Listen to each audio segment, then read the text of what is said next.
All right, so you're here because you want to like get to the heart of something, right? You want to understand it deeply without all the fluff. Yeah, totally. You want to just grab those key insights and run with them. That's kind of what we're all about here.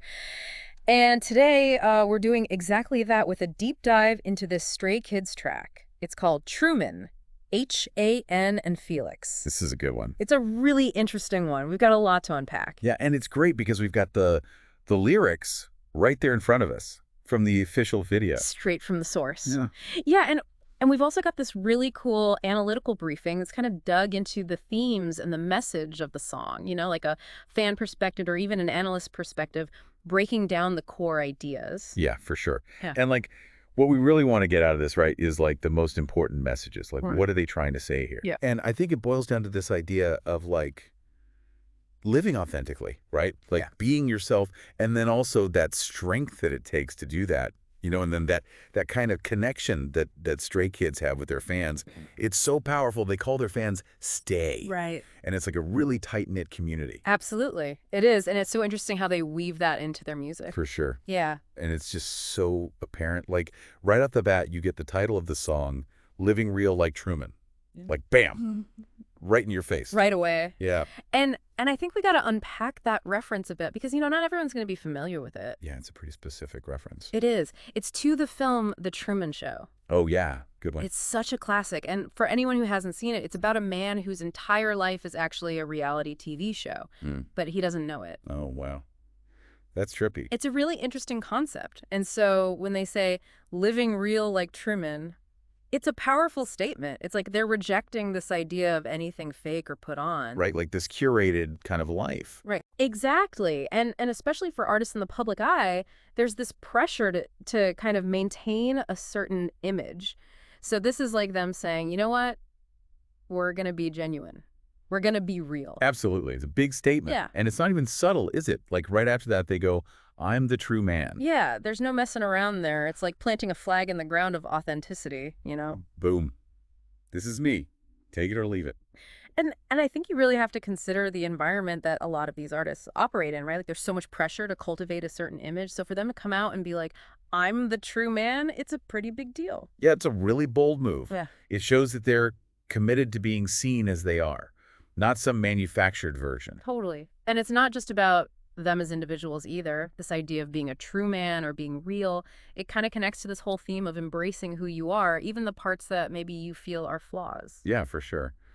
And there are some really powerful lyrics about this in the song, like really impactful stuff. There are some really great lines. What stands out to you? Well, there's that part where they say like, we're all same, no difference. Fear bad days make me more different. I born freak. This is my own movement. Like that whole section. It's packed in there, right? It's dense. It's just like hit after hit. What do you think they're getting at there? I think it's so interesting how they flip the script on what we usually think of as negative experiences. Right. Right? Failing or having a bad day. Those are usually seen as setbacks. Right. But they're saying like, no, those things actually contribute to making you unique. Like they set you apart. They shape you. Yeah. And that line, I born freak, is just so bold. Yeah. It's like they're owning it, Yeah. It's an embrace of not fitting the mold. Yeah, totally. Like, Yeah. this is who I am, and that's okay. And that's such a powerful message for anyone listening who maybe feels self-conscious about their own struggles, Especially. Like Truman is arguing that those struggles, those are what make you you. It's so true. And it's like those shared human experiences, even the difficult ones, they kind of sculpt our individual identities in a way. Yeah. I love that. Like we're all shaped by what we go through. Absolutely. And then from that acceptance, right, like from that place of being okay with who you are, they move into this really strong sense of resilience, like not giving up, pushing through. Yeah, they don't shy away from those tough emotions, but they also show how to deal with them. Exactly. It's like they acknowledge the negativity, but they choose how they're going to respond. It's very intentional. For sure. And then there's that one line that's just so intense. It's like, a lot of pain, but I keep my attitude. I spit out the dagger in my throat and jump up. Man, wow. That imagery. That is so vivid, right? It's hard-hitting. That metaphor of spitting out a dagger, it's not subtle. It's like confronting that inner pain and getting rid of it. And the jump up right after the intercen, that's like refusing to be defined by that pain. It's like choosing to move forward. It's powerful stuff. Yeah. And I think it connects with people on a really deep level. Yeah. Because everyone's experienced pain in some form. Right. Everyone's been through something. exactly. And it's not just about surviving the tough times, though. There's also this really strong sense of confidence in the song Uh, and a celebration of their achievements. Definitely. They own their Yeah. success. And they're not afraid to talk about it. And I think that's really cool. Like, how does that come across in the lyrics? Well, there's that line, got trophies in the bag because of stay, we lock in. Like, that's a Yeah. direct acknowledgement of their success, right? Yeah. And they even tie it to their fans. It's a shout out to stay. Yeah. Yeah, and it shows that their achievements aren't in isolation. They're shared. It's like a team effort. Absolutely. And then you've got lines like, we so advanced, we the first and the last. That's a pretty bold statement. Oh, yeah. That's them being like, we are here and we are making a mark. Yeah, no doubt. Yeah. And they're not shy about mentioning some of the more material signs of success either. Yeah, like the Ride of Bands and got LV shoes lines. Right. Like, come on.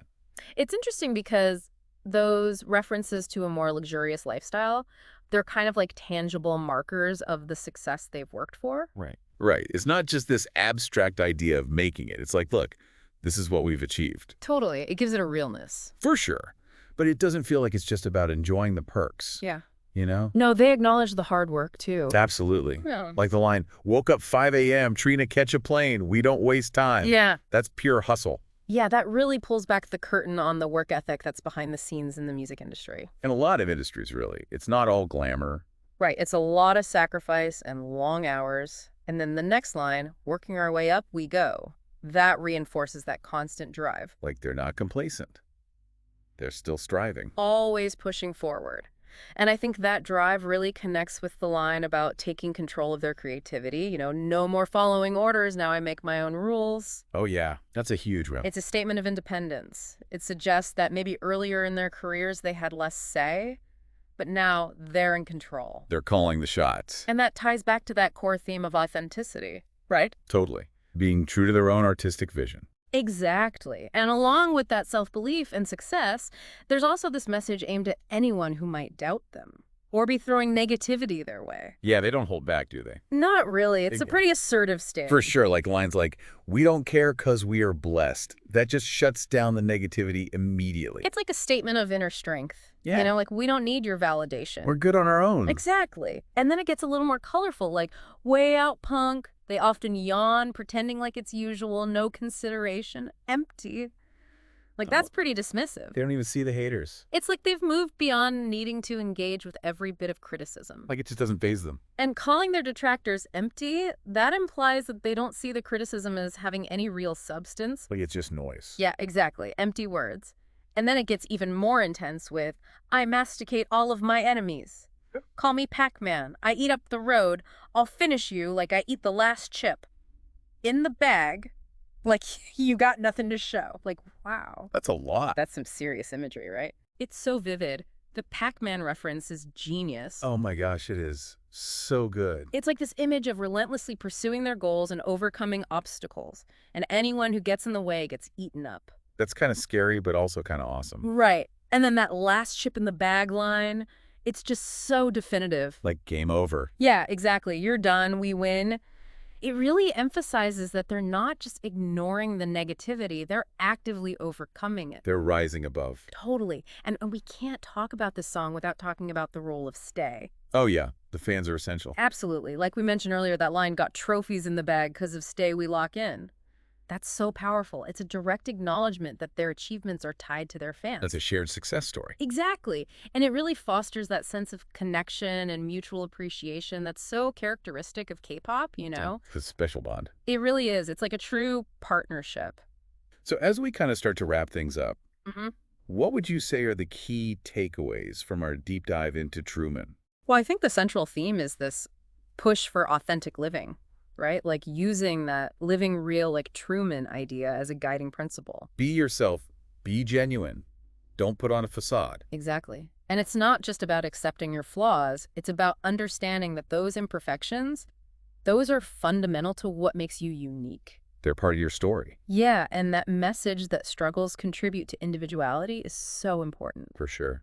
And it's all underpinned by this sense of self-belief and resilience, right? Absolutely. This determination to keep moving forward no matter what. They're not afraid to tune out the negativity and focus on their own path. And they're driven by their ambition, their dedication to their craft, and a real desire to have control over their creative output. It's inspiring. It is. And we can't overlook the role of stay in all of Of this. course. The fans are a huge part of their success. And they know it. And they express that gratitude so clearly in the lyrics. Yeah, that connection is undeniable. It really is. So I think as we finish up this deep dive into Truman, it leaves us with something to think about. This song with its bold lyrics and that central idea of living authentically, it makes you consider the pressures we all face to present a certain image to the world. It does make you think. And it makes you wonder, what does it truly mean for each of us to live authentically, to be our own version of true, That's the question, right? Yeah, what does it mean for you? What does it mean for me? What does it mean for the listeners? Exactly. It's something to ponder. It is something to ponder. And on that note, I think we'll wrap it up. Sound good? Thanks for joining us for this deep dive into Stray Kids Truman, H&N and Felix. It's a good one. Always a pleasure. See you next time. See